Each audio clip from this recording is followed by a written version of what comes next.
महर्षि पतंजलि ने कहा है स्थिरम सुखम आसनम। स्थिरता पूर्वक यानी स्टेबिलिटी से, सुखपूर्वक यानी हैप्पीली जिस भी पोस्चर में आप बैठ सकते हैं वही आसन कहलाता है। तो जब आप आसन कर रहे हैं तब आपको स्थिरता पूर्वक और सुखपूर्वक बैठना है, वही सीखना है। तो आज के इस सीरीज़ में हम सीखेंगे सिटिंग के 2 ऐसे आसन जिसमें हम स्थिरम सुखम आसनम की तर्ज पे बैठना सीखेंगे। नमस्ते, मैं हूँ योगाचार्य नीरजा शुक्ला और आपका स्वागत है फिटनेस फंडा में। आज हम देखेंगे सिटिंग के आसन और जो कि फॉरवर्ड बेंड है। एक आसन जो कि आगे झुकने वाला है, उसका दूसरा आसन उसी का कॉम्प्लीमेंट्री आसन है। ये 2 आसन जानेंगे कौन से हैं। उसके पहले हम जानेंगे आगे झुकना क्यों ज़रूरी है, क्योंकि इस आसन के द्वारा हम आगे झुकना सीखते हैं। हम जीवन में भी कहते हैं कि जो झुकता है वो ही सस्टेन करता है। जो खड़ा हुआ पेड़ होता है वो सबसे पहले आंधी तूफान में टूटता है। ऐसे ही जो इंसान झुकना सीखता है वही इंसान सस्टेन कर पाता है। हमारे जीवन में बहुत तरह के आंधी तूफान होते हैं, तो हमारे ऋषि मुनियों ने आसन को इस तरह बनाया है कि अगर आप आगे झुकने वाले आसन करते हैं और उसमें स्थिरता पूर्वक रहते हैं तो आप अपने जीवन की आंधी तूफानों का सामना आसानी से कर सकते हैं। तो आज हम देखेंगे आज के एपिसोड में 2 आसन जिनका नाम है पश्चिमोत्तानासन और पूर्वोत्तानासन। पश्चिमोत्तानासन जो कि फॉरवर्ड बेंड का आसन है और पूर्वोत्तानासन उसी का कॉम्प्लीमेंट्री आसन है, क्योंकि अगर आप आगे झुकते हैं तो आपको उसको किस तरह से कॉम्प्लीमेंट करना चाहिए ये भी हम आज जानेंगे। तो आइए शुरू करते हैं, देखते हैं कि पश्चिमोत्तानासन को कैसे करेंगे। तो आज का पहला आसन है पश्चिमोत्तानासन। पश्चिमोत्तानासन का नाम जान लेते हैं। सभी आसन संस्कृत के शब्द हैं। पश्चिम, उत्तान और आसन, इसमें 3 शब्द मिले हैं, जो पश्चिम प्लस उत्तान प्लस आसन। पश्चिम का अर्थ होता है पीछे या आपकी पीठ, या पश्चिम दिशा भी कहते हैं। पूर्व मतलब आगे और पश्चिम मतलब पीछे। तो शरीर में पश्चिम क्या है? पीठ। उत्तान का मतलब उठी हुई या खींची हुई, और आसन मतलब वो उस तरीके का पोस्चर, शरीर की स्थिति। तो इन तीनों का साथ में देखेंगे तो आपके शरीर में ऐसी स्थिति जिसमें आपकी पीठ पूरी तरह से खींची हुई है, पश्चिम दिशा पूरी तरह से खींची हुई है। ये इसका नाम है पश्चिमोत्तान आसन। आसनों में बहुत इम्पॉर्टेंट रोल प्ले करता है। पश्चिमोत्तान आसन ऋषियों के द्वारा लिखा गया एक ऐसा आसन है जिसकी बहुत ज़्यादा वैल्यू है, क्योंकि एक तो ये फॉरवर्ड बेंड का आसन है जिसमें आप नीचे झुकते हैं, अपने ईगोज़ को सरेंडर करते हैं, अपने गुस्से को सरेंडर करते हैं। प्लस जब इस आसन की पोस्चर हम बनाते हैं तो इसमें बहुत सारे नाड़ी और जो चक्र हैं, जो एनर्जी सेंटर्स हैं, वो भी खींचे जाते हैं और उनमें जो प्राणा का फ्लो होता है वो बहुत ही अच्छा होता है। ऊर्जा का संचार पूरा होता है। इसीलिए पश्चिमोत्तानासन को बहुत इम्पॉर्टेंट रोल दिया गया है। अब देख लेते हैं कि पश्चिमोत्तानासन को कैसे करेंगे, क्या इसकी सही तरीके हैं और क्या इसको कैसे हम गलत कर सकते हैं। तो आइए पूरा इसका गाइड देख लेते हैं पश्चिमोत्तानासन का। पश्चिमोत्तानासन करने के लिए सबसे पहले दंडासन में बैठें। दंडासन में बैठने के लिए अपने पैरों को सीधा सामने की तरफ खोल के खींच के रखें। पीठ को सीधा रखें। दोनों हाथों को अपने साइड में रखें, वो भी ज़मीन से लगाकर। शोल्डर को पूरा ओपन रखें, चेस्ट को ओपन रखें, पेट को अंदर रखें। आंख बंद करके थोड़ी देर के लिए श्वास लंबी गहरी करें। श्वास जैसे जैसे लंबी और गहरी होगी, मन शांत होगा और आसन करने के लिए आपका शरीर तैयार होगा। जब आप 2 से 3 लंबी गहरी श्वास भर लें, उसके बाद अपने हाथ को सामने की ओर लाएं। पैरों को फिर से टाइट करें। श्वास भरते हुए दोनों हाथों को ऊपर की तरफ खींचें। कान के पैरेलल रखें। पेट को अंदर रखें। श्वास छोड़ते हुए अपनी पीठ को सीधा करते हुए ही नीचे की तरफ आएं। फिर धीरे से अपने हाथ की एल्बोज को नीचे झुका दें और अपने अंगूठे को पकड़ लें। गर्दन को धीरे धीरे नीचे लाएं और यहाँ पे कुछ देर रुकें। जब आप रुके हैं तब श्वास भरें और छोड़ें। सबसे पहले 10 से 20 सेकंड करें, उसके बाद धीरे धीरे इसकी प्रैक्टिस बढ़ाएं। फिर श्वास भरते हुए हाथों को सीधा कान के साथ लगाएं और अपने कमर से ऊपर आएं। श्वास छोड़ते हुए दोनों हाथ अपने ज़मीन से लगा दें और दंडासन में आएं। 2-3 लंबी गहरी श्वास भरें और छोड़ें। पश्चिमोत्तानासन जब आप शुरू में कर रहे हैं तो 10-20 सेकंड ही करें, धीरे धीरे 30 सेकंड, और इसको 2 से 3 मिनट में कन्वर्ट करें।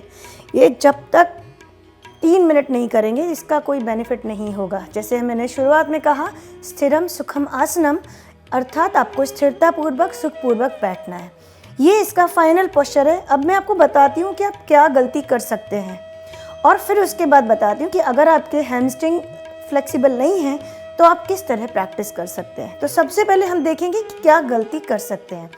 दोनों पैर आपने खींचे हैं, नीज को आपने अगर लूज़ रखा है, देखेंगे आप पैरों के एंकल से स्टार्ट करेंगे, एंकल्स को आपने लूज़ रखा है और नीज को भी लूज़ रखा है। ये पहली गलती। जब आप पश्चिमोत्तानासन करें तो सबसे पहले नी को टाइट कर लें, घुटने को टाइट कर लें, पीठ को सीधा करें और पैर के पंजे अपनी तरफ खींचें। ये करने से आपको काफ मसल्स में, यानी जो आपके घुटने के नीचे का हिस्सा है पीछे, काफ मसल्स में आपको स्ट्रेच आएगा, वो बहुत ज़रूरी है। फिर जब आप सीधे बैठे हैं, श्वास भरते हुए हाथ ऊपर खींचेंगे। अब गलती क्या करते हैं हम, श्वास छोड़ते हुए हाथ को नीचे ले जाते हैं जल्दबाजी में और पीठ को गोल कर देते हैं। स्पाइन को गोल नहीं करना है, ये गलती है। आपने हाथ पैर पकड़ लिया लेकिन गर्दन नीचे झुका दी और पीठ को आपने इस तरह से कर्व कर दिया। आपको भले आप नीचे नहीं जा सकते, आप हाथ से अपने टो पकड़ लें और पीठ को सीधा रखें।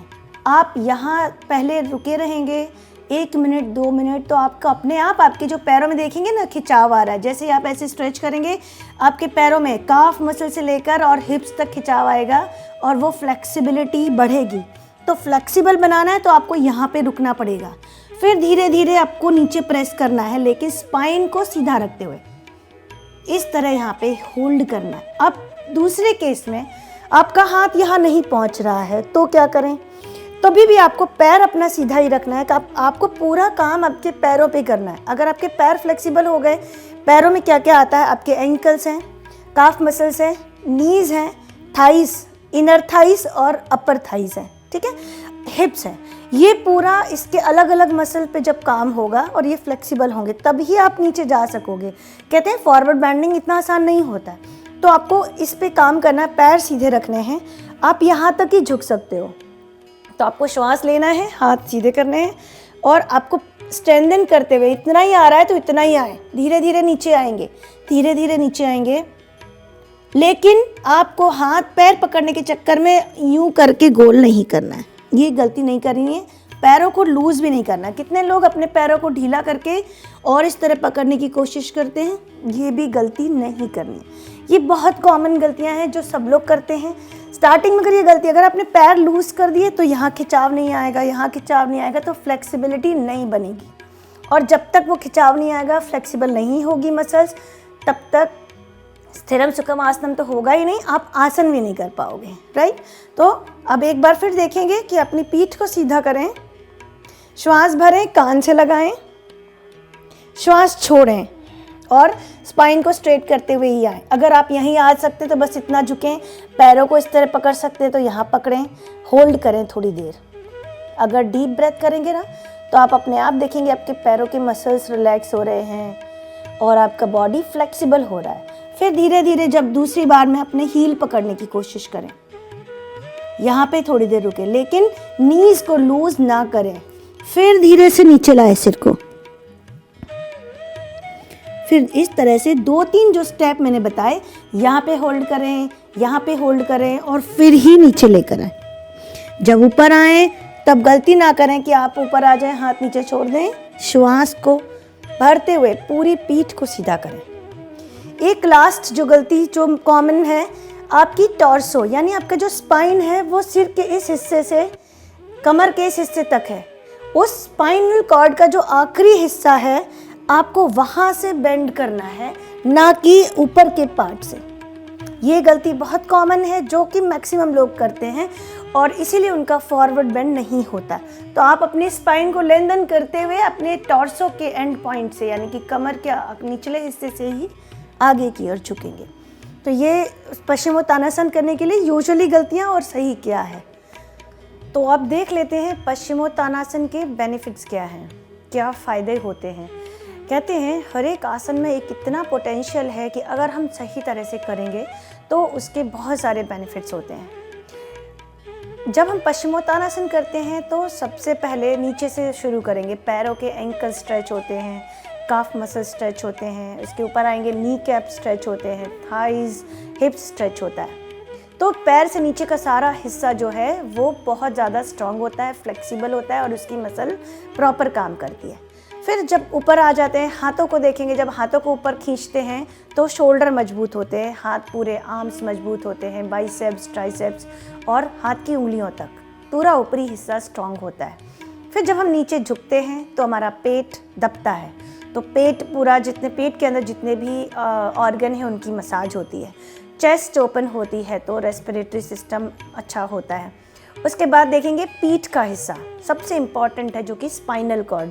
तो स्पाइनल कॉर्ड स्ट्रॉन्ग होती है, फ्लेक्सिबल होती है, और जब वो स्ट्रॉन्ग और फ्लेक्सिबल होती है तो सबसे ज़्यादा इम्पॉर्टेंट रोल जो है वो स्पाइनल कॉर्ड का ही है, यानी आपकी नर्वस सिस्टम का पार्ट है, तो आपके मन को शांत करती है। स्पाइन फ्लेक्सिबल होती है और स्ट्रॉन्ग होती है तो आपका शरीर बहुत अच्छी तरीके से काम करता है। तो ये कुछ फिज़िकल चीज़ें हैं, शरीर जो फिज़िकली है जो स्ट्रेच हो रहा है। इसके अलावा हम थेरेपेटिक देखेंगे तो जब हम नीचे झुक रहे हैं तो मन शांत हो रहा है, सरेंडर कर रहे हैं, यानी साइकोलॉजिकल जितनी भी प्रेशर्स हैं वो धीरे धीरे कम हो रहे हैं। फिर हम देखेंगे पेट दब रहा है तो डाइजेस्टिव जितने इशू हैं, कॉन्स्टिपेटेड प्रॉब्लम है, वो सारी चीज़ें ठीक हो रही हैं, पेट से रिलेटेड जितनी भी इश्यूज़ हैं। फिर चेस्ट ओपन हो रही है तो रेस्पिरेटरी सिस्टम स्ट्रांग हो रहा है, तो आपकी श्वास लेने की गति ठीक हो रही है।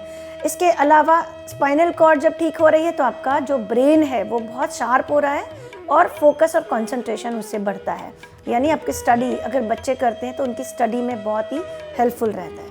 इसके अलावा अगर स्पिरिचुअल बेनिफिट देखें तो शरीर के अलग अलग अंगों पर, यानी अलग अलग जगह पर जो चक्र और नाड़ी हैं उनमें इनका असर होता है।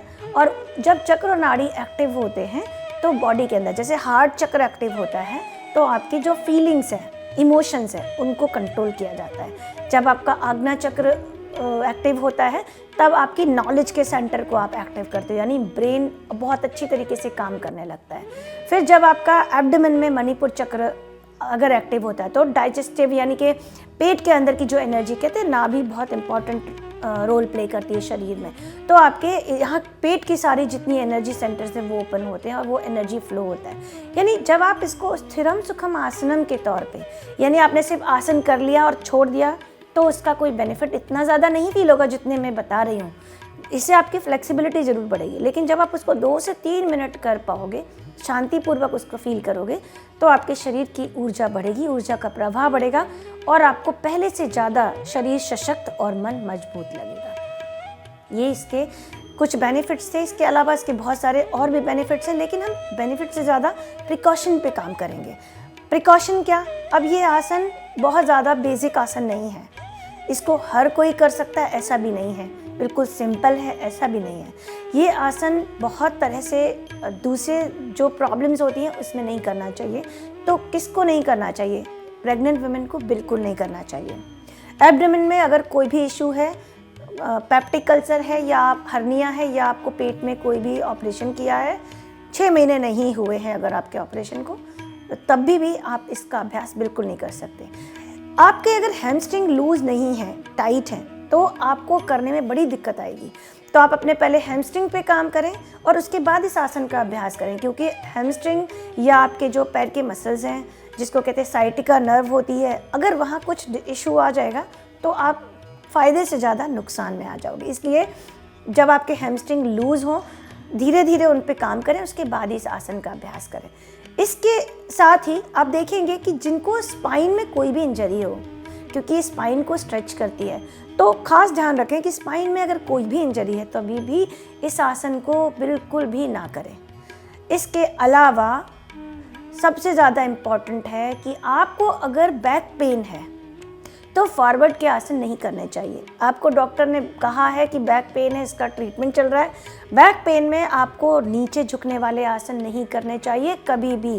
धीरे धीरे जब आप बैकवर्ड बेंडिंग की प्रैक्टिस करोगे, आपकी कमर मजबूत होगी, उसके बाद इस आसन का अभ्यास कर सकते हैं। तो ये खास ध्यान रखना है आपको कि अगर आपको बैक पेन है, बैक का कोई भी इशू है, तो आपको पश्चिमोत्तानासन नहीं करना चाहिए।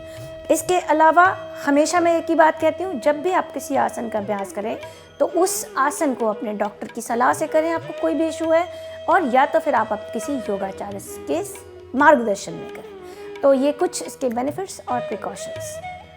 अब हम देखेंगे कि पश्चिमोत्तानासन करने के तुरंत बाद जो कॉम्प्लीमेंट्री आसन है वो करना जरूरी है। उसका नाम पूर्वोत्तानासन है।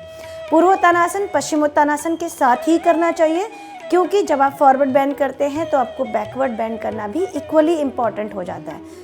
अपनी बैक को सामने स्ट्रेच करें, उसके साथ ही बैक को पीछे भी स्ट्रेच करना ज़रूरी है। तो हम देखते हैं कि पूर्वोत्तानासन क्या है।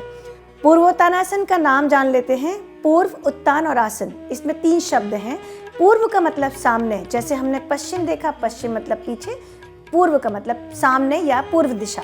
उत्तान मतलब खिंचा हुआ, और आसन मतलब पोस्चर, उसकी स्थिति, शरीर की स्थिति। तो ऐसी स्थिति जिसमें आपका सामने का हिस्सा खिंचा हुआ है उसको कहेंगे पूर्वोत्तानासन। पूर्वोत्तानासन पश्चिमोत्तानासन का बिल्कुल अपोजिट है। पश्चिमोत्तानासन में आप नीचे झुकते हैं, पूर्वोत्तानासन में आप अपने आप को ऊपर की ओर उठाते हैं।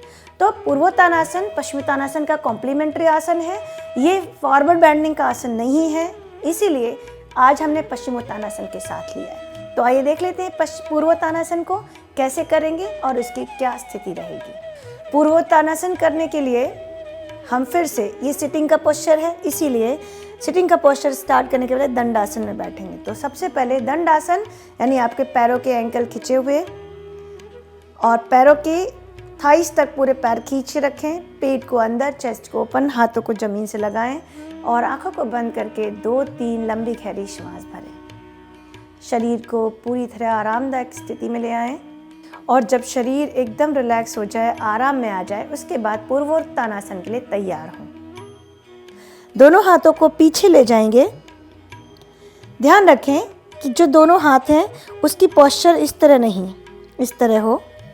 दोनों हाथ हिप्स के थोड़ा पीछे, शोल्डर को रोल करेंगे, श्वास भरेंगे और छोड़ेंगे एक बार, शरीर को थोड़ा मजबूत स्थिति में ले आएंगे। फिर श्वास भरते हुए अपने एंकल्स को नीचे की तरफ खींचें, यानी पैरों को जितना नीचे खींचें, गर्दन को पीछे छोड़ें और अपने हिप्स को टाइट करें और पेट को टाइट करें। जितनी देर हो सके यहाँ रुकें। पहले आप शुरुआत करें 5-7 सेकंड से, फिर 10-15 सेकंड तक रुकें।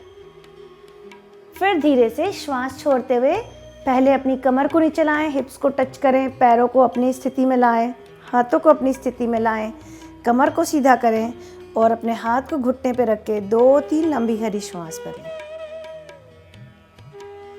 अब हम जानेंगे कि इसको हम किस तरह से, क्या गलतियां करते हैं। तो गलतियों के लिए एक तो हमारी गलती होती है जब हम कहते हैं पूर्वोत्तानासन, तो लोग हाथों को पीछे इस तरह रख देते हैं। इस तरह हाथों को पीछे नहीं रखना है। पूर्वोत्तानासन में आपके हाथ की स्थिति, आपकी उंगलियां आपके हिप्स की तरफ हों। दूसरी गलती, जब हम ऊपर उठते हैं तो हमारे कमर में यानी कि हिप्स में इतनी पावर नहीं होती, या तो कोर मसल स्ट्रेंथन नहीं होते, तो इस तरह से हम पैरों को ढीला छोड़ देते हैं। नीज और एंकल को ढीला नहीं छोड़ना, टाइट रखना है। इस तरह लूज छोड़ देते हैं और अपने हिप्स को ड्रॉप करके पीछे की तरफ जाने की कोशिश करते हैं। ये गलत तरीका है, क्योंकि गलत तरीके से करेंगे तो आपके जो जगह पे स्ट्रेच होना चाहिए वो नहीं होगा। इसलिए आपको जब ऊपर उठना है तो अपने हाथों पे पूरा प्रेशर देना है, कोर को टाइट करना है, बटक्स को टाइट करना है, और फिर एक लाइन में रहे बॉडी। आपकी बॉडी इस तरह ड्रॉप ना हो, इस तरह स्ट्रेट हो। ये ड्रॉप होगी तो आपके किसी भी पार्ट में स्ट्रेच नहीं आएगा। तीसरी गलती करते हैं, हाथ को सीधा नहीं कर पाते।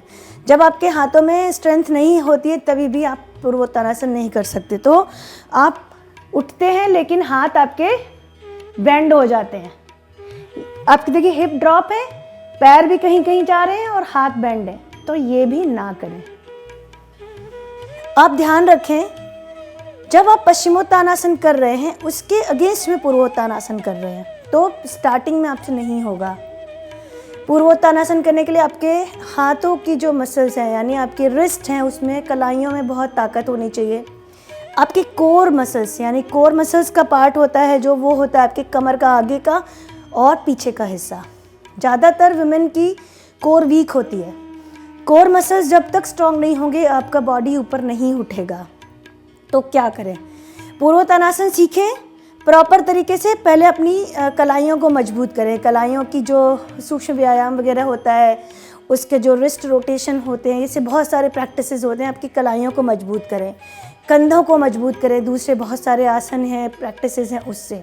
उसके बाद पूर्वोत्तानासन का अभ्यास सपोर्ट से करें, अपने बटक्स के नीचे कोई तकिया या गद्दा रख कर करें और फिर धीरे धीरे उसकी प्रैक्टिस करें। लेकिन अब जब तक पूर्वोत्तानासन नहीं कर पा रहे हैं तो क्या करें, पश्चिमोत्तानासन के बाद यानी आप जब पश्चिमोत्तानासन में नीचे झुक रहे हैं तो आप पूर्वोत्तानासन तुरंत नहीं कर पा रहे हैं तो आप अपने हाथ को पीछे ले जाकर अपनी स्पाइन को इस तरह स्ट्रेच कर सकते हैं। ये आसन सिर्फ इसीलिए लिया है क्योंकि आपको कॉम्प्लीमेंट देना है। बॉडी बहुत ज़्यादा नीचे स्ट्रेच हो रही है, स्पाइन को पूरा स्ट्रेच दे रहे हैं तो बैक स्ट्रेच भी करना इम्पॉर्टेंट है। इस चीज़ को आप नोट कर लें। खाली पश्चिमोत्तानासन करके शरीर को ना छोड़ें वरना आपको डैमेज होगा। एक और चीज़ इसके साथ ही मैं कहना चाहूँगी, इसके साथ इसलिए कहना चाहूँगी कि आप कोई भी आसन करें, देखिए पूर्वोत्तानासन है, पश्चिमोत्तानासन बहुत बेसिक आसन नहीं है। आप कोई भी आसन करें उसके पहले सूक्ष्म व्यायाम करें, अपनी बॉडी को चार्जअप करें, वार्म अप करें। बहुत सारे तरीके हैं, वॉकिंग करके भी वार्म अप किया जा सकता है या सूक्ष्म व्यायाम के थ्रू वार्म अप किया जा सकता है। तो बॉडी जब तक वार्म अप नहीं हो तब तक आप इस तरीके के एडवांस पोस्चर को नहीं कर सकते और नहीं करना चाहिए, वरना आपके मसल में फ़ायदे से ज़्यादा नुकसान होंगे, टीयर अप हो जाएंगे मसल्स और आपको लॉस होगा। तो जिस तरीके से बताया है उसी तरीके से करें। पश्चिमोत्तानासन अगर आप कर लेते हैं, पूर्वोत्तानासन नहीं होता है तो आप बैक को स्ट्रेच करके और फिर उसकी प्रैक्टिस को ख़त्म करें। तो आपने देखा कि पूर्वोत्तानासन को कैसे करते हैं। आज अभी जान लेते हैं कि उसके बेनिफिट्स क्या हैं। पूर्वोत्तानासन करते हैं तो आपके पैरों से लेके हाथों तक की सारी मसल स्ट्रेच होती हैं और स्ट्रेंथन होती हैं। आपकी कलाइयाँ मजबूत होती हैं, हड्डी मजबूत होती है हाथों की, शोल्डर मजबूत होते हैं, पैर पूरे मजबूत होते हैं और रीढ़ की हड्डी भी स्ट्रॉन्ग होती है। इसके साथ ही ये चेस्ट ओपनिंग आसन है यानी कि आपके श्वसन तंत्र को स्ट्रॉन्ग करता है। श्वसन तंत्र जब स्ट्रॉन्ग होता है तो आपकी जितनी भी श्वसन रिलेटेड बीमारियां हैं, अस्थमा है या दूसरे भी प्रॉब्लम्स हैं, उनसे भी छुटकारा मिलता है। इसके साथ ही स्त्री रोग के लिए ये बहुत अच्छा आसन है। अगर ये आसन सही तरह से कर सकते हैं आप तो स्त्री रोग में जितने भी PCOD, PCOS, यूट्रस रिलेटेड जितनी भी इश्यूज़ हैं उनसे भी इनमें छुटकारा मिलता है। इसके साथ ही साथ आप जो आजकल जीवन शैली है उस जीवन शैली में आपका खान पान खराब हो गया है तो श्वसन तंत्र भी खराब हो गया है और कोविड का जो इफ़ेक्ट है उस इफ़ेक्ट को कम करने के लिए ये आसन बहुत ही अच्छा आसन है। इसके साथ देखेंगे कि इसको कौन नहीं कर सकता है। खास जानना चाहिए कि कौन नहीं कर सकता। जिनके हाथों में इंजरी हो, कलाइयों में थोड़ा सा भी प्रॉब्लम हो, वीक हो, तभी भी आप इसको नहीं कर सकते हैं। इसके साथ ही अगर आपको किसी भी तरीके की कोई भी सर्जरी की हो, पेट में हो, नीज़ में हो, स्पाइन में हो, किसी भी जगह हो, सर्जरी आपको की है, 6 महीने होने चाहिए कोई भी आसन का अभ्यास करने के लिए। अब सवाल उठता है कि इस आसन को कब और कितना करें। तो आप सुबह में करें या शाम को करें, जब भी करें लेकिन खाली पेट पर करें। पेट एकदम खाली हो। अगर सुबह कर रहे हैं तो फिर आपका पेट आप शौच करके आएँ और उस बिल्कुल खाली पेट पर इसका अभ्यास करें। और अगर आप शाम को कर रहे हैं तो खाने में 4 से 5 घंटे का गैप रख कर ही इसका अभ्यास करें। कोई भी आसन पेट भरा हुआ हो तो ना करें। इसके साथ ही आप ये भी ध्यान रखें कि आप अगर गर्भवती स्त्री हैं तब आप कोई भी आसन अपनी मर्जी से ना करें, ना किसी से पूछ कर देख कर करें। आप अपने योगा टीचर से सलाह लें, उसके बाद ही आसन करें।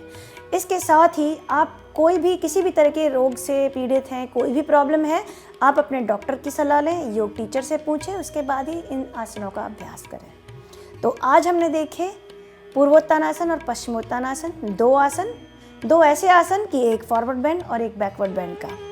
इन दोनों आसन के बेनिफिट्स देखें, प्रिकॉशंस जानें और जाना कि इनको कैसे सही और गलत तरीके से करते हैं। तो मिलते हैं नेक्स्ट एपिसोड में। तब तक के लिए जुड़े रहिए फिटनेस फंडा के साथ। मैं योगाचार्य नीरजा शुक्ला आपसे लेती हूँ विदा। नमस्कार।